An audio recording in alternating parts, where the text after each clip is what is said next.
Hello, and thank you for tuning in. This is Joanne Francis, and on behalf of the entire Divine Universe, I welcome you to today's Organic Divinity.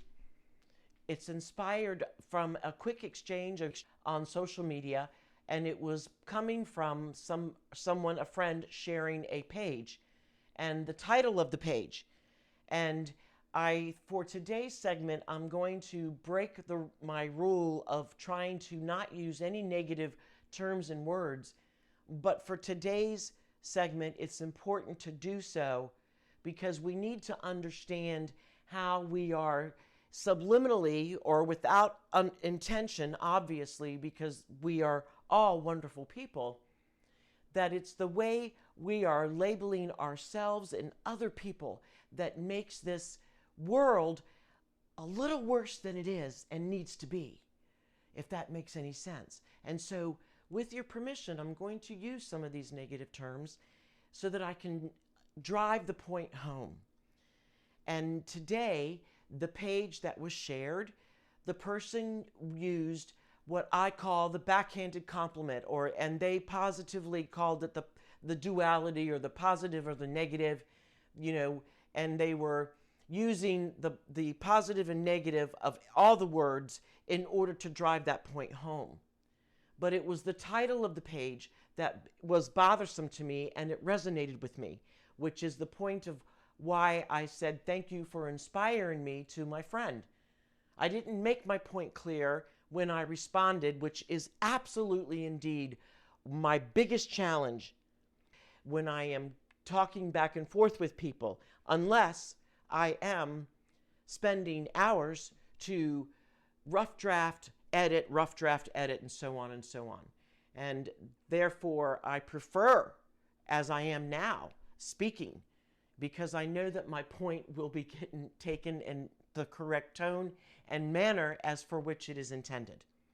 And although the title of this page was obviously, the intention is beautiful, it carries a negative connotation, which is a big problem in our society right now. And they absent-minded. And instead of all the other wonderful positive terms, they've decided to use this duality of the positive and the negative, and they are referring to themselves as absent-minded. But the problem is that when they use the term absent-minded and they're sharing their stuff, you are sharing with everybody that, hey, if you really like this page, you are absent-minded too. I am not absent-minded, and nor are many, many people that may fall into the category of being able to see both sides of every story, to know that they are ruled by their personal power system, and that depending on the situation, that they will be responding and reacting in certain ways. That is not absent-minded. And it's through these negative ways of labeling ourselves, which is how I phrased it on my reply, is that why must we use these labels in such a negative connotation? And I'll give you another example that I actually shared with somebody last year. When they were sharing something with me, they kept using referring to themselves as being stubborn. But you know me, I'm so stubborn. You know me, I'm so stubborn. And I'm like, wait a minute, that's not stubborn. She was defending the reason for the choices that she made, and she called it stubborn. And I said, you are not being stubborn. Stubborn is when you are acting like a child. You don't know how to control your personal power system, and you refuse to co-create anything from any event in any shape, form, or matter. That is stubborn, like a 2-year-old or a 4-year-old or a teenager. But when you are standing on your ground for what you know as to be correct, you are resolute thinking. You are not being stubborn. You are resolute with what it is that is running through your personal power system, the information driving you.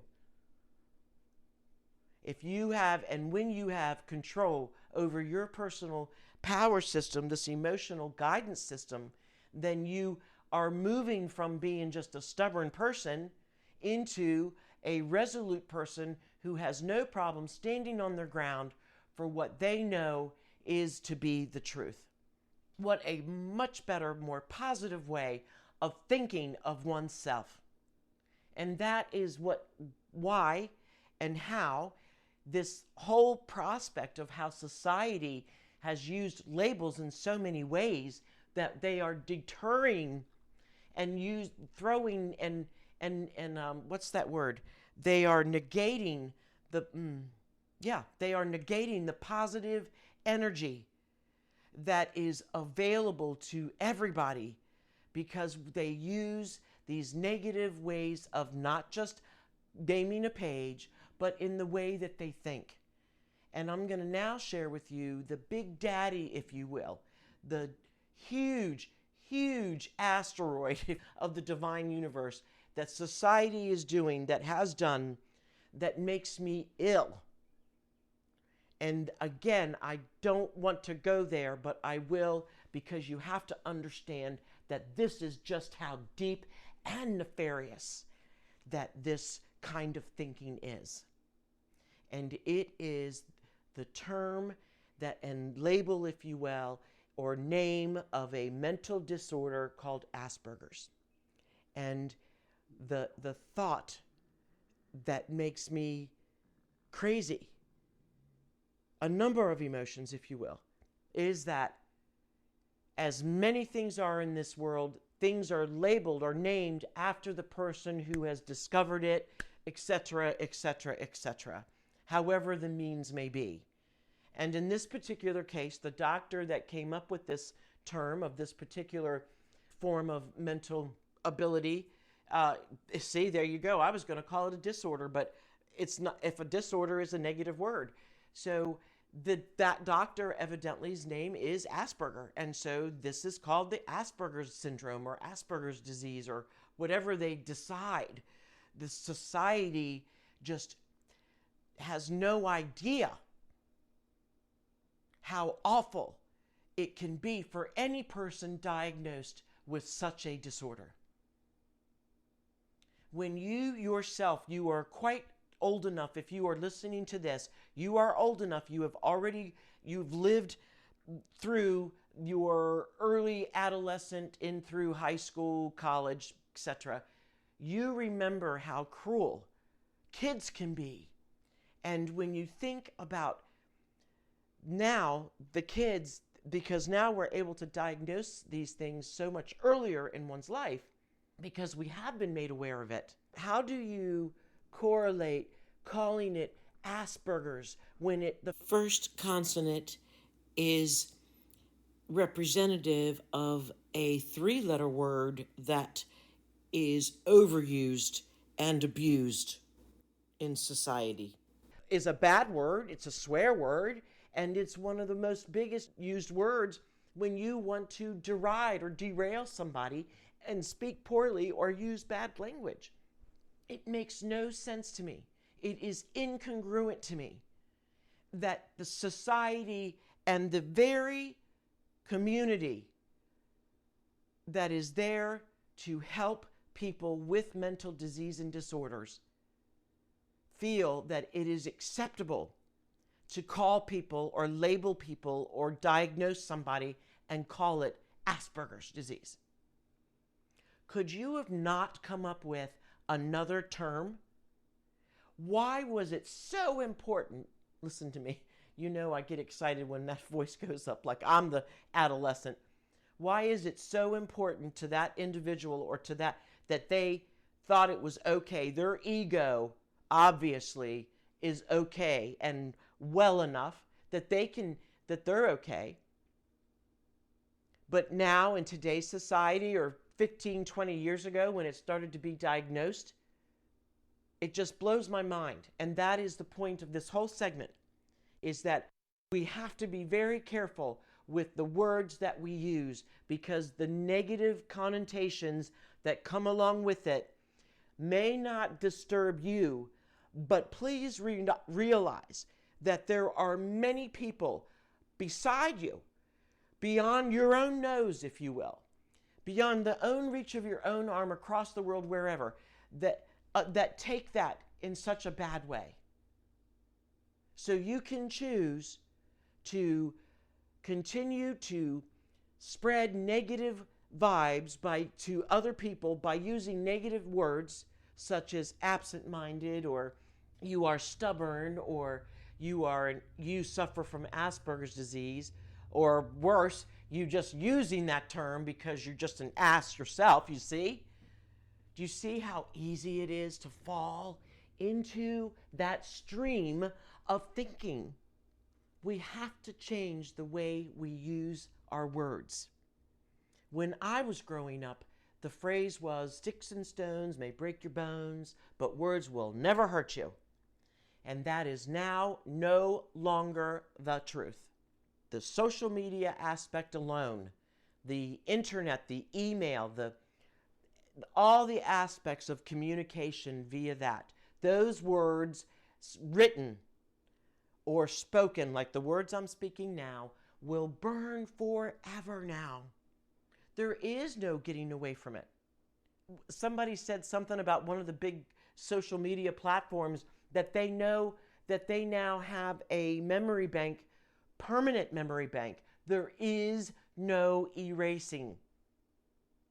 And so as you go through your day, think about the way you think about things and whether they are using positive words or negative words.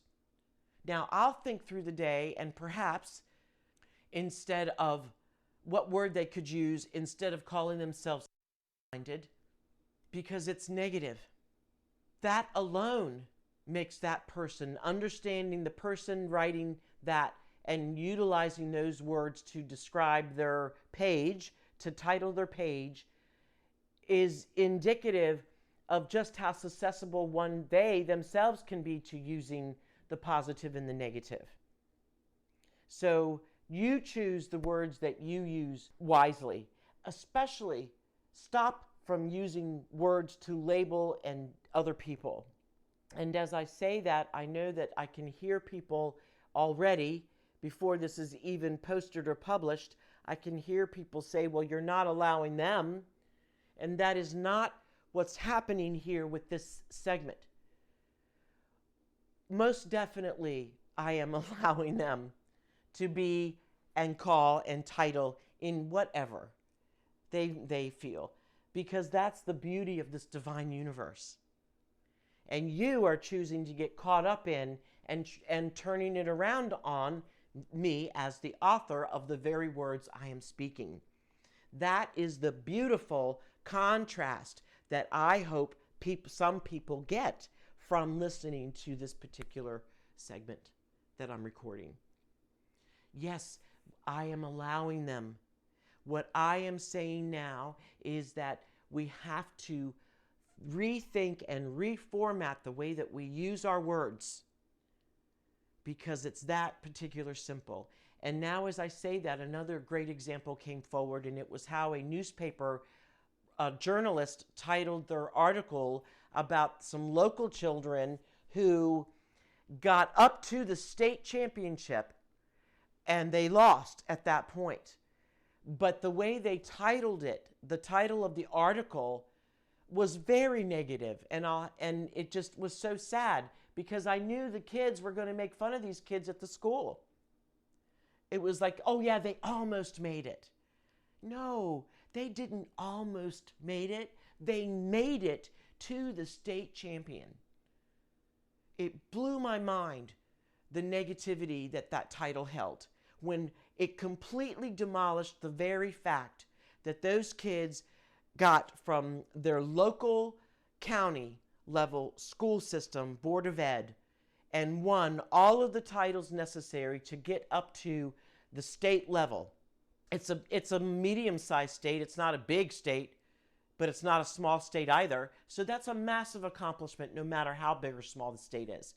But that title sure as heck did not congratulate those kids in any way, shape, or form as to the successes that they had to get them to that point. Again, we are using negative connotations to grab people's attention. And that is the organic divinity for this author, right here, right now, today.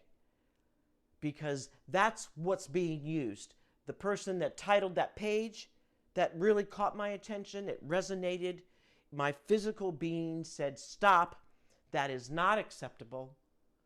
And for humanity, do you understand? Not for me, the author, but for humanity. And we, as a society, are using all negative aspects that we can in order to grab someone's attention for whatever those means and purposes are. And that's what we have to turn around. Because the more negative energy that we are spreading out through social media that evidently is demanding it now, my God, think of some of these social media things and what they make people do in order for them to get their 3 minutes of fame. Is it even 3 minutes anymore? It used to be 15 minutes growing up for me. What is it now? 15 seconds, I guess. Yes, 15 seconds. That's probably how long some of the social media reels allow you to post, right? So, to recap this, I appreciate you hanging out with me and allowing this organic divinity to take place, because we have to undo what we have been doing for far too long, and that is to rethink every word we use when we are communicating with people, and so that we are spreading peace, love, and joy as we co-create whatever is to happen between the two of you or between you and the world. And wouldn't that be a great way to live your day?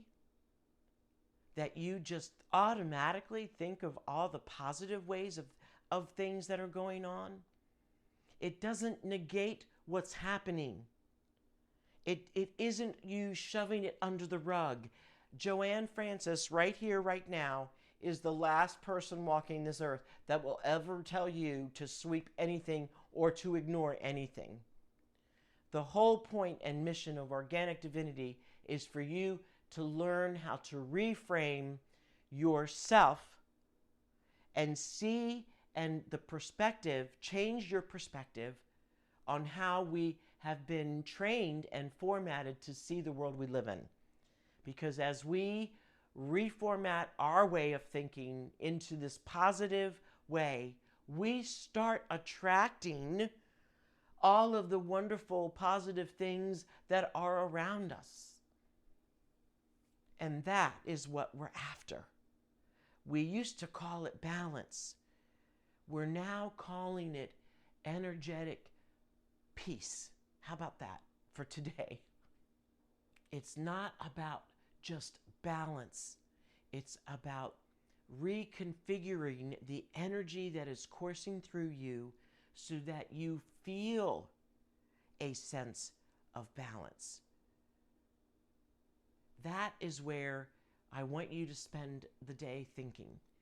What is balance to you? And when you think about the words you are using,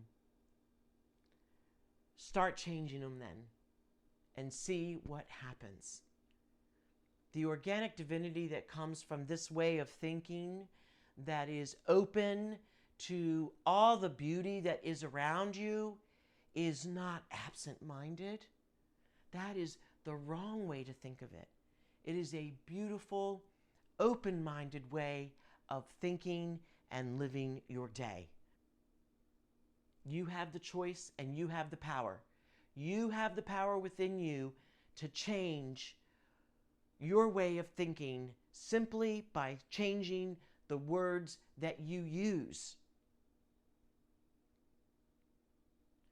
You have that power.